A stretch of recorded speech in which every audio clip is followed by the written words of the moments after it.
اس وقت جی ہمارے ساتھ موجود ہیں ثنا کے والد 18 سالہ ثنا، جس کو گھر میں گھس کر اس کو ختم کر دیا گیا.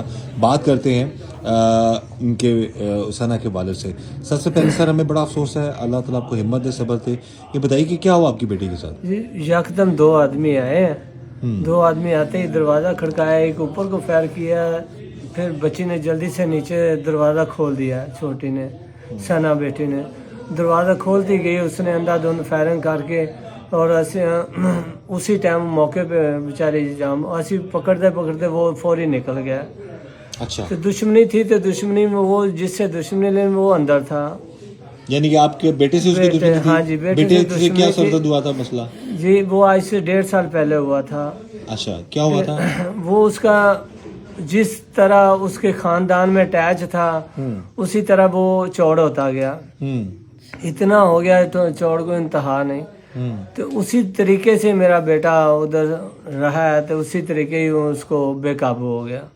ٹھیک ہے. اب یہ اس نے اس کا بدلہ لینے کے لیے ہمارے گھر میں آن کے بچی کو گھس کے مار آپ کے بیٹا جیل میں تھا، سزا کاٹ رہا ہے؟ بیڈ میں جیل میں سزا کاٹ رہا ہے. اس لڑکے کا اس کے ہاتھوں نانا قتل ہوا تھا؟ اس کے نانا قتل ہوا تھا. اب وہ جیل کاٹ رہا ہے، اس نے آن کے یہ حرکت کر دی، بے قصور بیٹی کو، معصوم بیٹی کو قتل کر گیا. اب یہاں پر ناظرین ضرور ایک چیز امپورٹنٹ میں بتاتا چلوں کہ یہ بزرگ بچے کے والد جو بتا رہے ہیں کہ ان کے بیٹے کا ان سے معاملات بنے، ان کے گھر آنا جانا ہوا، جو بھی معاملات تھے ان کے بیٹے سے مبینہ طور پر کہا جاتا ہے، الزام ہے کہ اس کا نانا جو ہے وہ قتل ہو گیا.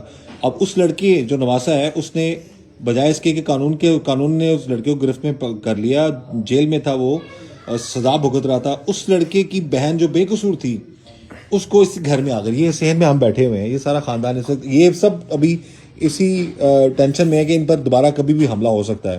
اور یہاں پر وہ سامنے گیٹ جہاں سے بھائی اندر آ رہے ہیں، یہاں پر اس شخص نے اندر آ کر یہاں پر 18 سالہ لڑکی کو گولیاں مار کر اس کو قتل کر دیا. اور یہ سارا معاملہ ہے. یہ بتا رہے ہیں جی کہ ان کا بیٹا آلریڈی اگر اس نے جرم کیا تھا اس کی سزا کاٹ رہا تھا، لیکن ان کی بیٹی کا کوئی قصور نہیں تھا، اس کو اس نے آ کے معصوم بیٹی تھی. روزانہ میں آن کے 100 روپیہ دیتا تھا، اس کا کیا قصور تھا؟ بچیوں پر کوئی ظالم ہی نہیں تشدد کرتا جس طرح اس نے کر کے چلا گیا. کتنا تو کتنا بڑا ظالم ہو وہ بھی نہیں بچیوں کے اوپر اٹیک کرتا. ایسی حرکت اس نے کیوں کی؟ اس نے ہم سے ہماری معصوم بہن چھینی ہے. اس علی کو اور ساجدہ کو کڑی سے کڑی سزا ملنی چاہیے. جس طرح ہماری بہن تڑپ تڑپ کے مری ہے، انہیں بھی سزا ویسی ہی ملنی چاہیے. اس نے بہت برے طریقے سے اس میری نے بہن کو تشدد مارا کیا ہے. وہ بہت تڑپتے ہوئے مری ہے، وہ بہت برے طریقے سے اس نے اس پہ ظلم کی ہے. جی یہ والد بھی، بہنیں بھی، ماں بھی یہی کہہ رہی ہیں کہ انصاف ملنا چاہیے. ہمارے سامنے بیٹی ماری کو بے دردی سے فائر مار گیا اور کھلے عام دن دیہڑے مار گیا.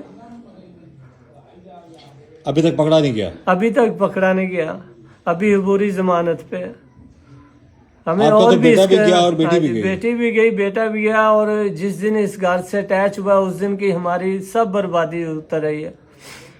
آپ کیا اپیل کریں گے سر؟ ہم اوپر مریم نواز سے، ہم اوپر سے افسران سے اللہ اپیل کرتے ہیں، یہ جو کڑی چل رہی ہے یہ صحیح نہیں چل رہی، اسے کڑی تو کڑی سزا دیں.